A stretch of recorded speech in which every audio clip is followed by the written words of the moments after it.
It was during the 1847 Mexican-American War that the first war photographs were ever taken. Photography was a complex process in the early days, and it was almost impossible to capture an image outside of the most controlled environments. However, developments in chemistry and in the manufacture of glass lenses established photography as a practical process from the 1850s onwards, and allowed the emerging art of photography to capture more and more of history's great events. Thus, by 1914, the unfolding events engulfed Europe were soon captured on film for the whole world to see, and for the true horror of what was happening to be realized. In this video, we're going to examine 10 fascinatingly eerie images of the Great War and delve into their backstories. Hit those lights, sit back, and enjoy.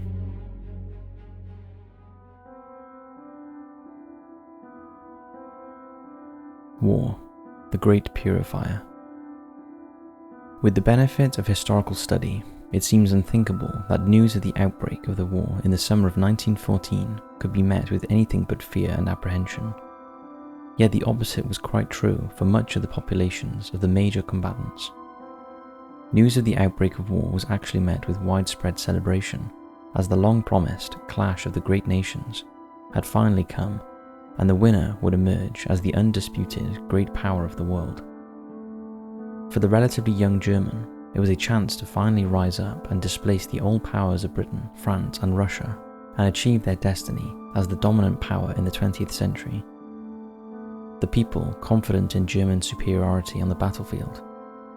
Thus, here in Berlin, we can see crowds filling the streets, declaring their support for going to war. Similar scenes played out in other nations. In Russia, for example, the country had seemingly been poised on the verge of revolution, but the declaration of war had temporarily united it in patriotism.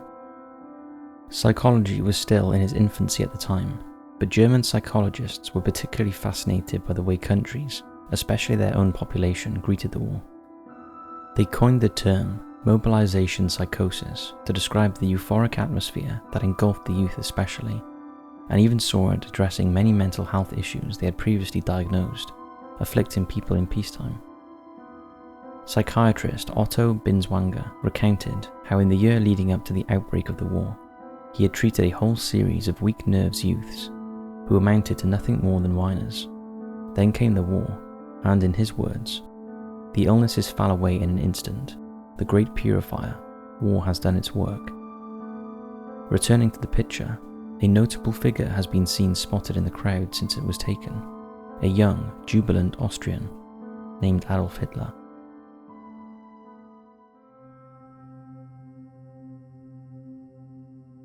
Trenches from above. The early days of the Great War, in contrast to how the conflict is perceived as a whole, was a rather fluid affair, as both sides advanced on one another in massed cavalry charges, reminiscent of wars of old. Unfortunately, such tactics were rendered hopelessly obsolete by the advent of the machine gun and the advancement in artillery technology. On the Western Front, both sides ground to a halt, and so they tried to outflank one another across Belgium and France, expanding the front line until it effectively cut the nations in two. And in order to hold such a vast line, both sides began construction of trenches. The trench system helped protect the troops from direct line of fire and proved extremely difficult targets to hit with artillery. However, they were not invulnerable. This image of a typical trench was taken much later in the war, as rather than being dug as a straight line, it instead had been dug in a staggered design. This was to limit the effect of an artillery shell when one scored a direct hit, or attacking enemy troops from firing down the line once they reached the trench. In total, it is estimated that the trenches built during the Great War, if laid end to end, would stretch some 35,000 miles, or 56,327 kilometers. Of those, around 12,000 miles were constructed and occupied by the Allies, and the rest by Central Powers. Typically, there were 3 lines of trenches, a frontline trench located anywhere from 50 yards to a mile from the enemy's position, protected by tangled lines of barbed wire and mines. Then there was a support trench line several hundred yards back, and a reserve line several hundred yards behind that.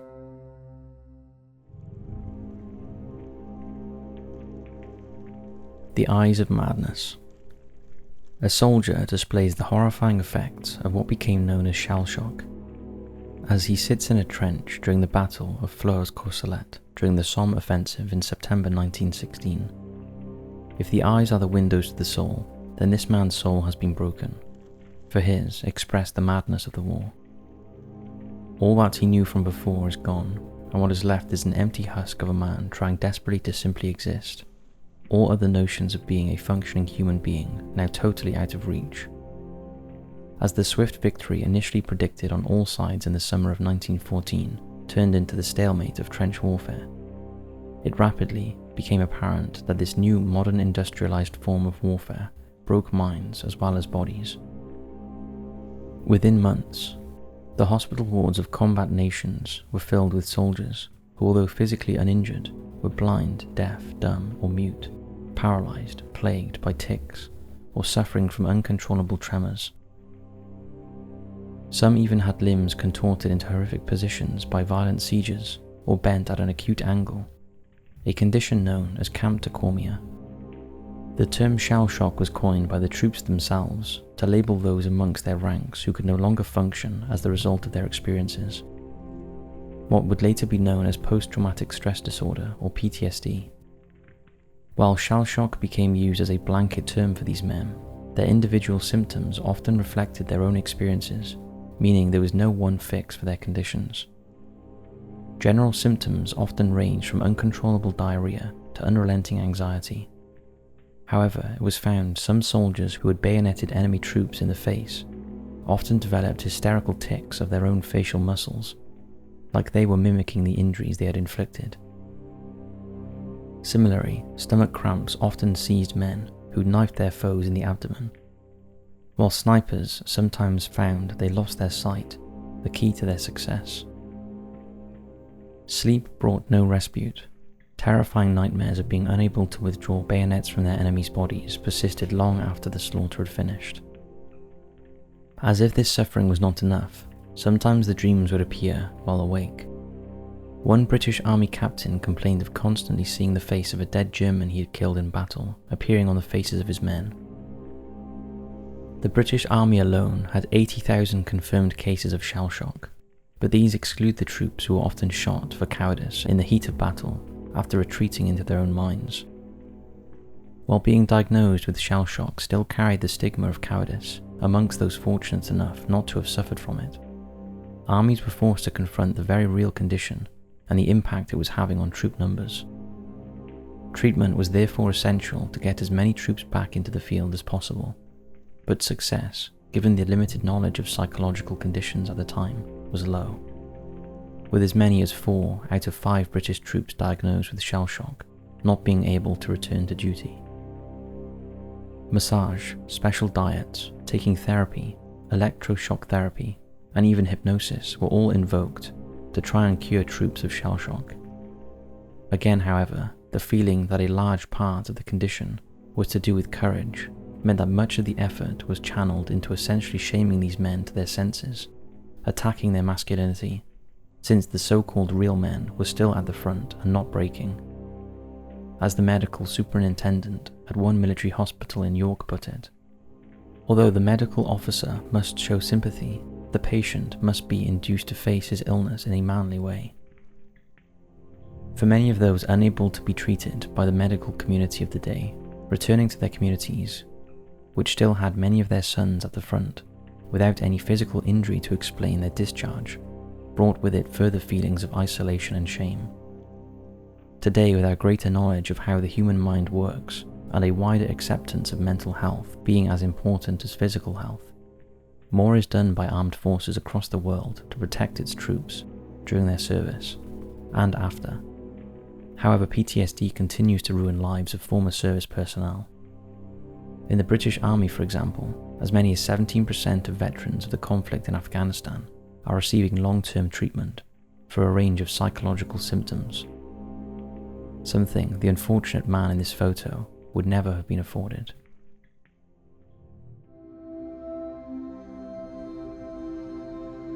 Sinking of the SMS Mainz. Naval technology advanced exponentially in the early 20th century as a result of the Industrial Revolution. The world's great nations clambered to build the most advanced and most powerful fleets of warships in history. And prior to the outbreak of the conflict, many of these ships projected an air invulnerability to them. That perception was smashed within weeks. Here we can see the final minutes of the German light cruiser SMS Mainz, sunk during the Battle of Heligoland Bight on August 28, 1914. The first major naval engagement between the British Royal Navy and the German High Seas Fleet after the declaration of war. The battle came about after the British devised a plan to ambush German destroyers and cruisers that were sortying out of the harbours on Germany's northwestern coastline. One such German vessel was the SMS Mainz, a 4,889-ton Kolberg-class light cruiser that had barely been in service for 5 years at the time of the battle. After a series of running battles between the Germans and the numerically superior British, Mainz was hit at approximately 1300 hours, damaging its rudder, which became locked at 10 degrees to starboard.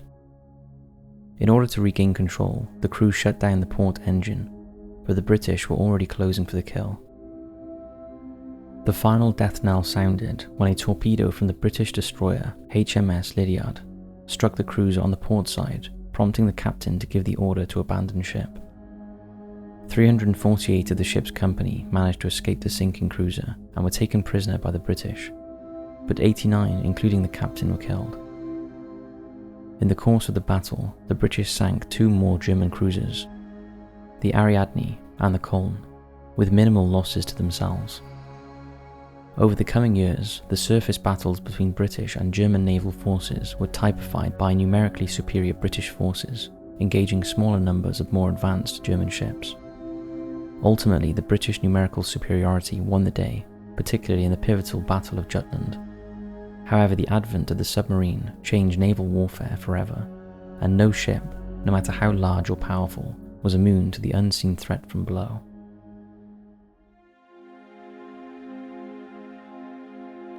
When even the air could kill you. You could be forgiven for thinking this was an image from steampunk science fiction movie of soldiers fighting on an alien planet, but no.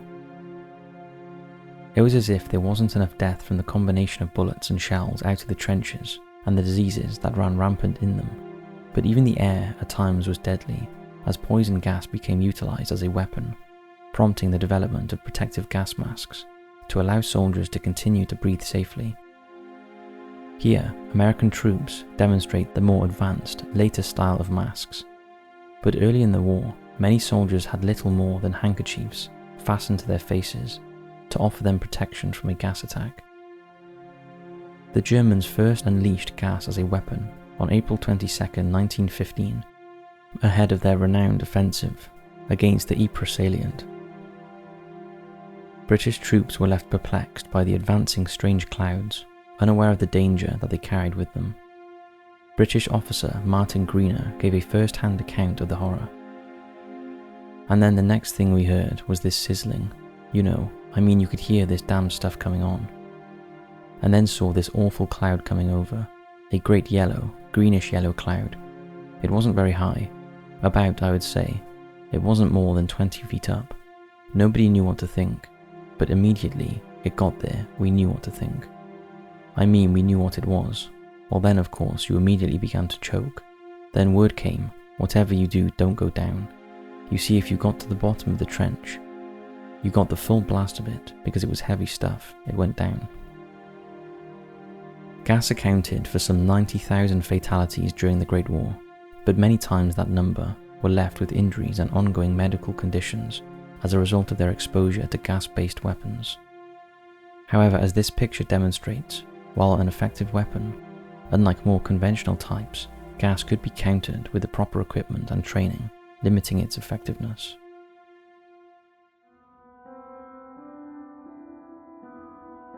Canadians and the skull. 2 Canadian soldiers examined the skull of a dead German soldier. There are many horror stories that emerge from war that often include tales of unimaginable suffering, pain and strife.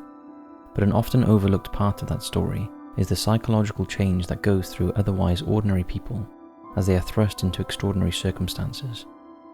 It demonstrates how people can become blind to the suffering of others when those others are labelled as the enemy.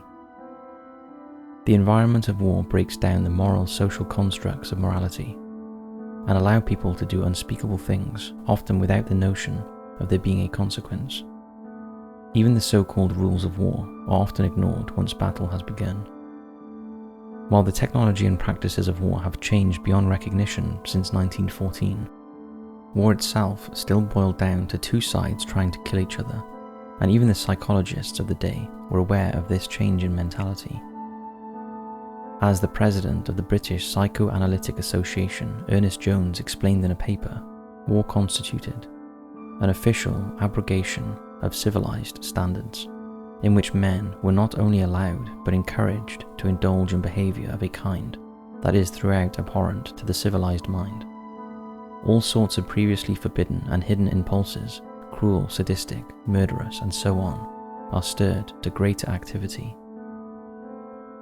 The key point Jones makes in his statement is how such actions are seen as being required by the same civilized societies that under any other circumstances would be appalled, giving people a sense of permission to behave appallingly being granted.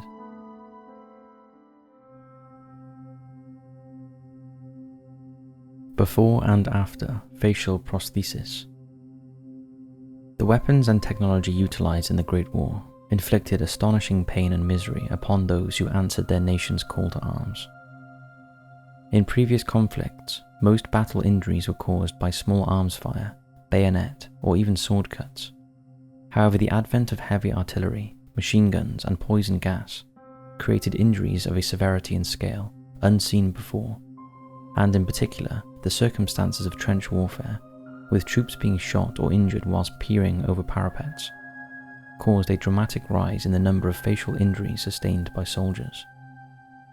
This prompted an urgent need for an advancement in facial reconstruction techniques and the development of prosthetics, in order to give wounded soldiers the best chance at leading as normal as a life as possible once they returned home. This was the birth of what would become known as plastic surgery. Harold Gillies was a New Zealand-born surgeon posted in France in 1915, where he witnessed this increase in horrific facial wounds. Transferring to England, Gillies set up a special ward for facial wounds at the Cambridge Military Hospital in Aldershot, even issuing his own casualty labels to the field hospital in France to make sure the men with such injuries were sent directly to him for treatment. By 1916, Gillies had persuaded his medical chiefs that a dedicated hospital for facial injuries was required to meet the demand. Established in 1917, the Queen's Hospital at Frognall House was the world's first medical facility dedicated solely to the treatment of facial injuries and disfigurement. Gillies and his team perfected a number of surgical techniques to repair the damage done, including reconstruction, skin grafts, and the development of prosthetics. What was perhaps most important, however, was that the hospital was instrumental in teaching these techniques to surgeons across the world, sharing their experiences and improving the lives of hundreds of thousands of wounded soldiers, sailors, and airmen.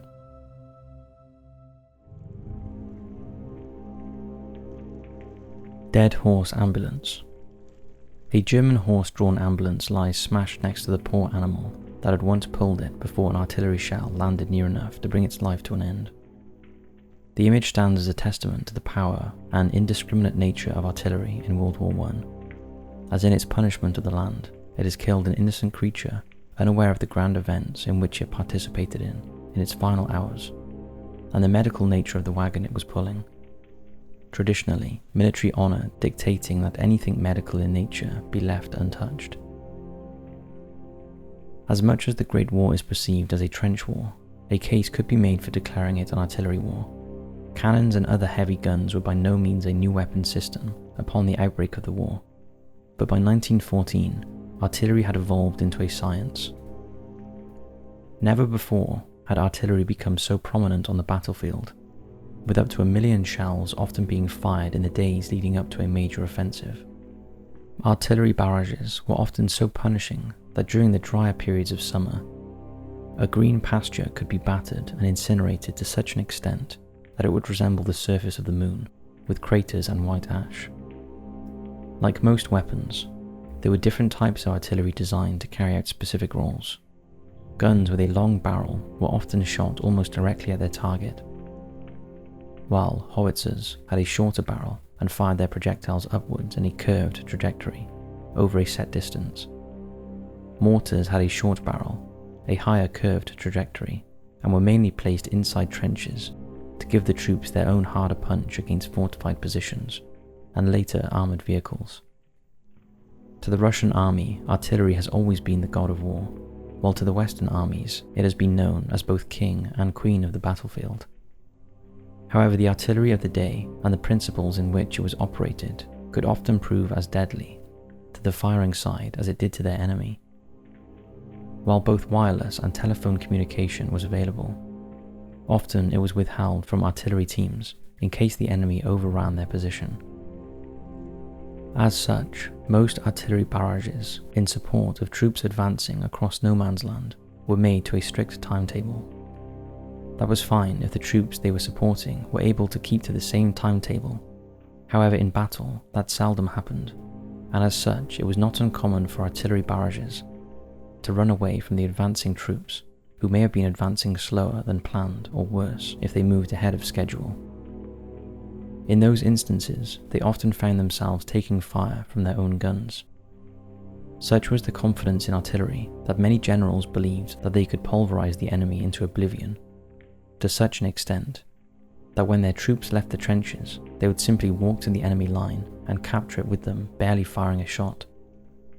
In reality, many problems plagued artillery effectiveness, including shell shortages, shell malfunctions, which saw them landing in no man's land but failing to explode until someone disturbed them, inaccurate intelligence, or simply weapons that just weren't up to the task they were being used for. Overconfidence in artillery likely contributed to thousands more deaths than they are directly attributed to.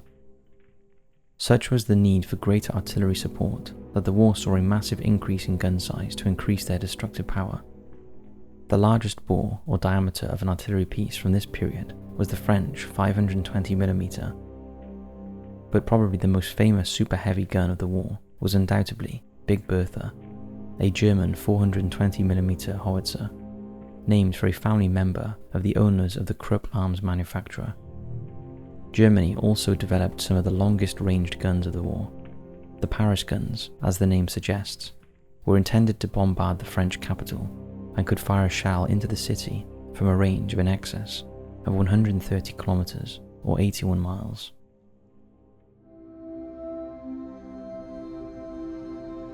Terror from the sky.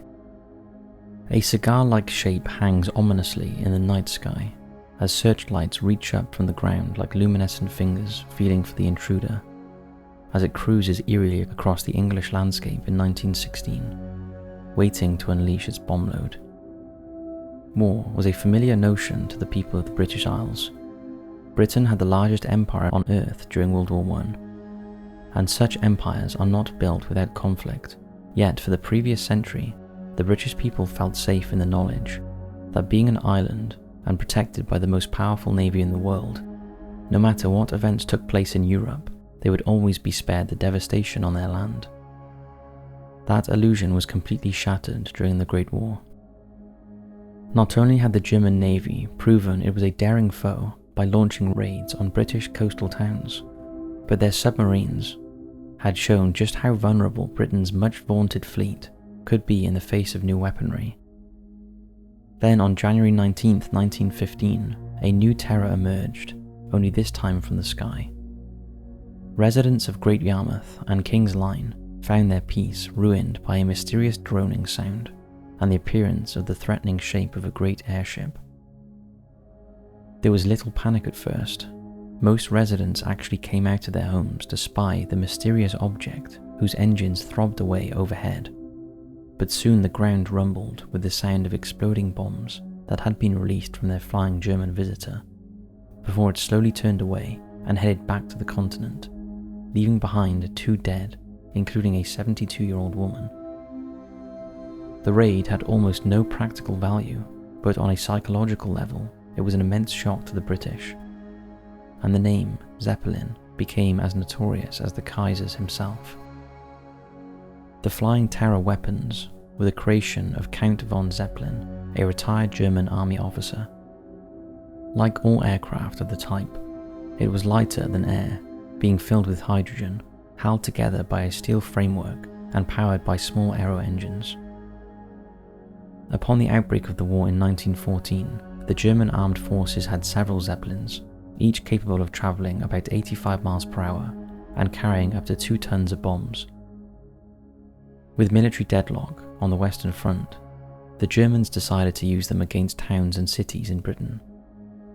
British defences were initially ill-equipped to tackle the raids, which only emboldened the Germans to bomb London on the night of the 30th and 31st of May. The inability of British defences to tackle the Zeppelin raids at home caused a national scandal, particularly after several children were killed, leading to the British public labelling the Zeppelins as baby killers. Fighter aircraft simply lacked the performance and firepower to bring them down, and there was little in the way of a national defence network to organise a response. All that changed on the night of September 2nd and 3rd, 1916, when Lieutenant William Leaf Robinson became the first pilot to shoot down a Zeppelin over Britain, flying a BE-2C night flyer equipped with incendiary bullets that ignited the hydrogen.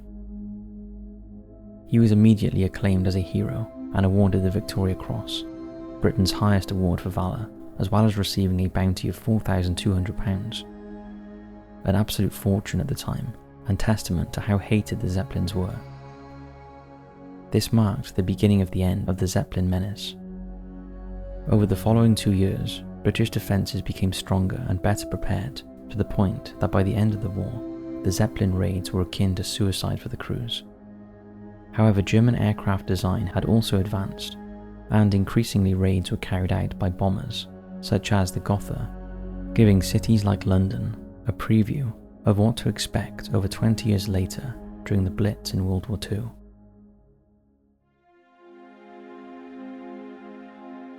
They shall not grow old. They went with songs to the battle. They were young, straight of limb, true of eye, steady and aglow. They were staunch to the end against odds uncounted. They fell with their faces to the foe. They shall grow not old, as we that are left grow old. Age shall not weary them, nor the years condemn. At the going down of the sun and in the morning, we will remember them. Casualty figures from the Great War vary wildly from source to source. Records are often skewed due to political or bureaucratic interference, or a downright revisioning of history to suit a contemporary narrative. Whether it was 15 million or 40 million, in the end it doesn't matter for those who perished and those who they left behind. Each life taken was a tragedy, while each person returning with a life-affecting injury would have to carry the burden of the war for the rest of their days. The conflict was by far one of the deadliest in history, and so to be branded the Great War was no exaggeration. The problem with any of the casualty figures, other than being so great, that they overshadow the individual lives to which they represent, is that they do not include those who died as a result of the impact of the war. The fallout from the Great War reached far and wide, with new countries being born from old empires collapsing, and often the new borders were anything but universally accepted. The Great War also directly sped up the revolution in Russia, leading to the Russian Civil War, in which over 1 million more died. Finally, there is the direct influence the Great War had on the next one, World War II. Germany was punished brutally by the victorious nations, leading to resentment and anger amongst its people. One of those living in Germany who tapped into his hatred to power his political aspirations and drive his twisted ideology and thirst for power was one Adolf Hitler, the same man who was photographed cheering in Berlin in 1914. And so this brings an end to our video. We hope this video struck a chord with you. We'll be doing another one on eerie images taken during World War II and perhaps modern conflicts. Thanks for watching, and as always, we'll see you in the next video.